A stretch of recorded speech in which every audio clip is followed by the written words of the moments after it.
to say to an intro? I am slow. That's actually not very nice. Me and Reg are back. Go for a walk for it. Hello guys, and welcome back to my YouTube channel.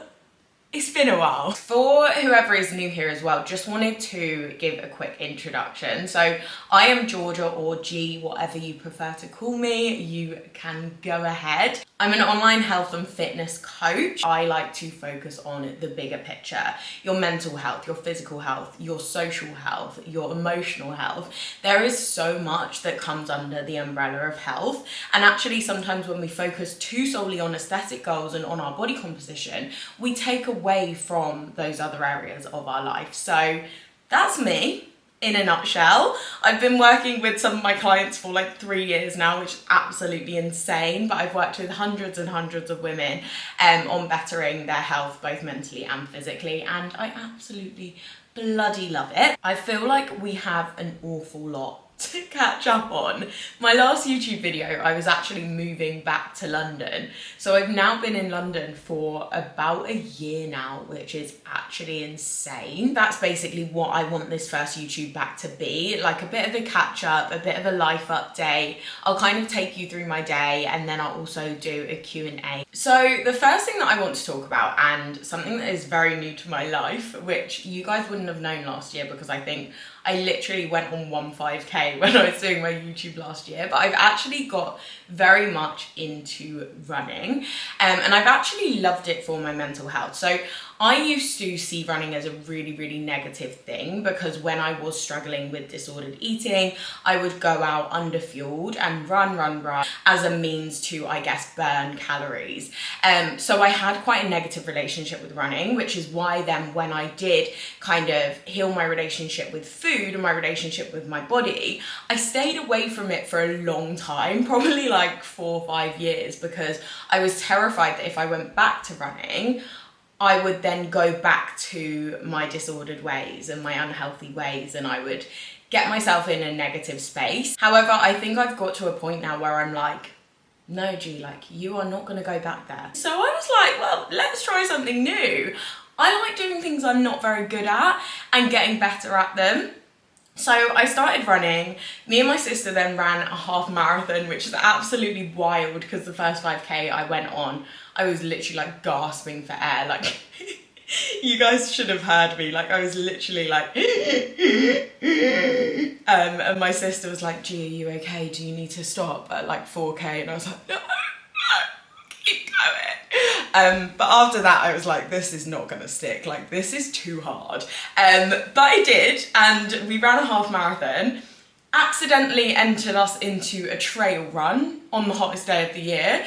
But you know, guys, we got through it. I'm not gonna say it was enjoyable because it absolutely wasn't, but I felt good at the end when I was drinking some champagne. I am really proud of myself for doing that. Like, that's something that I never thought I would be capable of doing. And I think having that sense of achievement made me want to enter into more things. And then I spontaneously entered into a marathon. So if you follow me on Instagram, you will know that I have pulled out of the marathon about last week, and it is due to a mixture of reasons, I'm not gonna lie. One of those being that I was starting to get injured. It was just too much impact on my body. I ran a 30k last week, which in itself, like, that's fucking insane to me. Like, the fact that I could run a 30k is wild.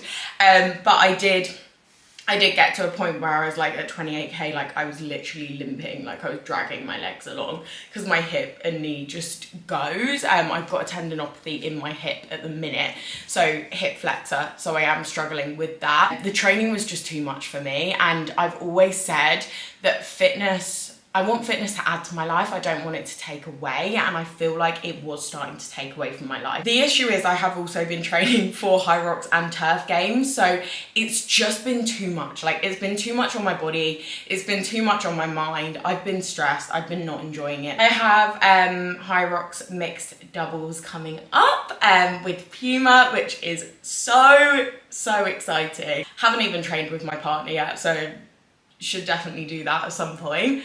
But yeah, It will be very, very fun. Training hard at the minute, training very functional, which I absolutely love. But yeah, that's kind of it from me training wise, and just really trying to enjoy it. Yeah, I'm very aware I've spoken about those things for a while, so I'm gonna make the rest of these pointers and catch ups as quick as I can. So mental health wise, my mental health has been very up and down. Long story short, I've been putting an awful lot of pressure on myself. I think social media is an interesting place to be. I think comparison has got me this year more than it ever has, and I've been really, really struggling with that. It's really difficult with social media because, like, you'll have these intense highs and these periods that you're just doing incredible and everything's going really well and your business is thriving and your socials and engagement are doing amazing, and then you'll have periods where it's just not, like, it's really not. And I think dealing with that constant fluctuation is mentally quite difficult. So yeah, I think I've been thinking about, like, whether I want that emotional roller coaster the rest of my life, like, and how long does this last, and how long am I going to be able to do this for, and actually how do I disconnect from that external gratification and give it to myself when it is such a big part of my life. I think that's where I've been really struggling.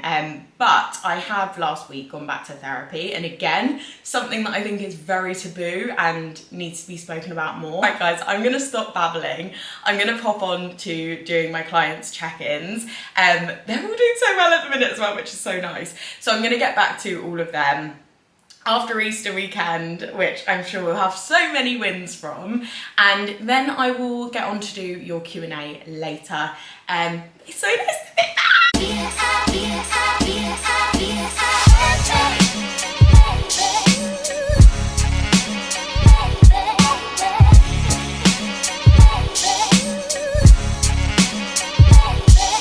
Okay.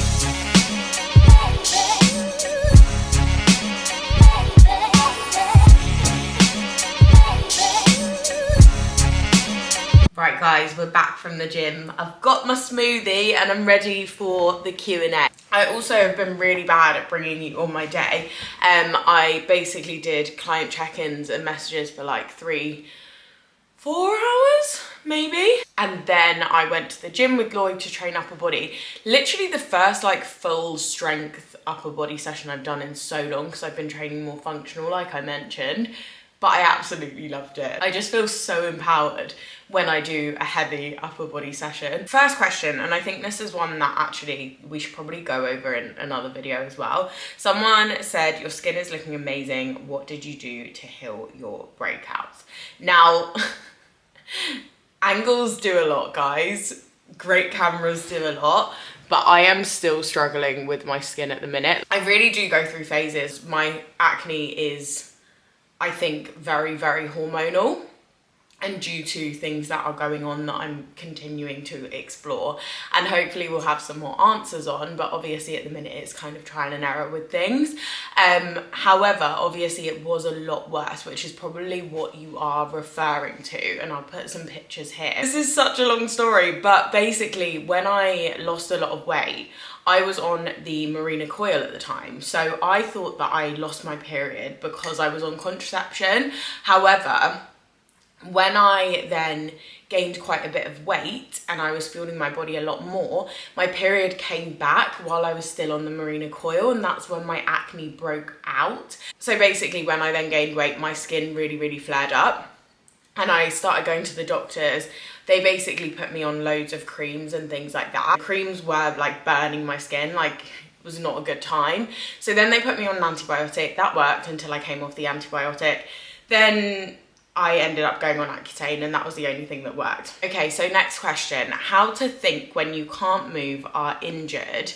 Should you cut down your calories? Okay, so someone's obviously struggling with injury and is not as active as they usually would be, and this can be really difficult mentally. I think it's really important to remember that movement and exercise is what we are naturally meant to do. Movement does benefit our mental health so much. So obviously when we decrease that, it's very likely that we are going to feel a bit lower within ourselves, and that is okay. And it's really important to hold that compassion and kindness towards yourself. First thing that I would say is use this time to build that compassionate relationship with yourself. Maybe take up something like reading, journaling, meditation. Something like this can be so helpful when you've got this extra time, and really think about how you can work on yourself outside of exercise. Like, exercise is one tiny part of self-growth and self-development. So there's absolutely things that you can do to bring about that purpose. Now, nutrition wise, technically where you are lowering your movement, you may see your energy expenditure lower a tiny bit, but I'm actually going to insert a chart here of our total daily energy expenditure, because our total daily energy expenditure is made up of 4 things. One of those things being our BMR, so basically the energy that we expend without any movement, like without anything, just naturally that is very different and very person dependent. Next one would be your non-exercise activity thermogenesis. So this is basically the exercise that you do subconsciously. So me sitting here now, like I'm moving my hands, that is going to expend energy. Twitching, walking. The next one's the thermogenic effect of food. So that is digesting the foods you eat, and some foods have a higher thermogenic effect of food, like protein, for example. But obviously the more you eat, the higher your energy output from your thermogenic effect of food is. Then you've got your exercise, but your exercise makes up a very, very small percentage of your energy expenditure. So we don't need to do anything dramatic when you are taking exercise out of your program. It's really hard to answer this specifically though, because again, it's so person dependent. So if you do want to put me a message, I'm more than happy to give some more advice on that. Current favorite snack. I can tell you this easily because I've literally just eaten a whole box of them. Dates and peanut butter. I am obsessed. Like, honestly, there is no better combo. They're also an aphrodisiac, so if anyone's having problems in that department. Okay, so your dream destination and favorite so far. So I've actually got a lot of travels booked for this year. So I'm going to Bali in Australia, and they're 2 that I've really wanted to go to for ages. My best friend lives out in Australia, so I'm going for her wedding. That's not actually this year, it's early next year. But I can't wait. I honestly can't wait. It just looks gorgeous, and I just can't wait for Bali as well. But there's a few other places. I think I'm also this year going to do Cape Town with Lloyd, or potentially Barbados. I really want to go to Barbados. I've always wanted to go to Barbados. It's my favourite so far. I actually think, and I don't know whether this was because of the situation as well, I actually think Santorini was my favourite trip, but I don't know if that was because it was the first time me and Lloyd went away, and it was just so like private, and it was just so nice. Like, and I feel like I literally couldn't fault it. And it's also such a gorgeous place, and it's so peaceful, like the most peaceful place I have ever been. What is your biggest fear in life? I feel like that's a new level of deepness that we really don't need on this channel. I'm scared of flying. I think I'm scared of being out of control, like massively out of control. Not the unknown terrifies me. And also I have a massive fear of rejection. That's me. How did I get into being an online coach? I have always been in sport from a very young age. I was coaching from about 14, 15 in trampolining. So I've always been in a sports environment. I did sports science at college, I did sports science at uni. I then did my dissertation on eating disorders and body image issues within aesthetic sports, which, oh my god, best thing I've ever done. Like, it was so interesting, and I think it helped me so much because I was really struggling with my relationship with food at the time. Then I left uni and did things that were like completely unrelated. Then I went and worked in an SEN school for 2 years, which I loved. Like, I absolutely love. So yeah, I absolutely loved that job, but I noticed when I was in that job the incredible impact that exercise has on people's mental health. And some of the boys were struggling, I would literally take them out to the playground to play one touch on the wall, like kicking a ball about, and the change you would see in their mental health literally within 10 minutes of them kicking that ball around was just incredible. And I was like, I need to do something to help more people be more active. And then I went and did my PT course. I started working at a gym. Then lockdown hit, so what could we do? Camped out in my house and was like, I can't drink wine on the sofa and eat donuts for the rest of this lockdown if it's going to go on. And neither can everyone else. So let's get some workouts out and let's get people moving and let's do something positive. And I started posting on Instagram, and then that picked up more than I thought. I then did some workouts for Shreddy, some live workouts because they wanted PTs to do them, which at the time was like so exciting. I remember finishing that workout and I'd hit 10k followers on Instagram, and I was like, my mum was like popping the champagne and we were like, oh my God, who is she? But yeah, that was a fun time. So I was then basically writing myself a program, and Lloyd was like, if you're writing yourself a program, why don't you just try and get 10 girls to get involved with you, like for like £50 a month or something? And I was like, no, like no one's gonna want to do that. And then I got 10 girls in this group that was called Glow with G. Big up the OGs if you're out there. But it was so great, and I literally had them in a WhatsApp group, and I would send over the workouts in the WhatsApp group every single night, new workouts every single night with the videos attached, like all in some long message. And then all the girls would send in emojis once they'd like hit their water intake, once they'd done their workout, once they'd like done some mindfulness, and it really worked. And I think it made people feel less lonely in this time that was very, very lonely for a lot of people. And then it just built on that, guys. And then I started doing coaching online, and I started seeing the benefit it was having on people with taking a more holistic approach, and it just went from there. And that is how I am now an online coach.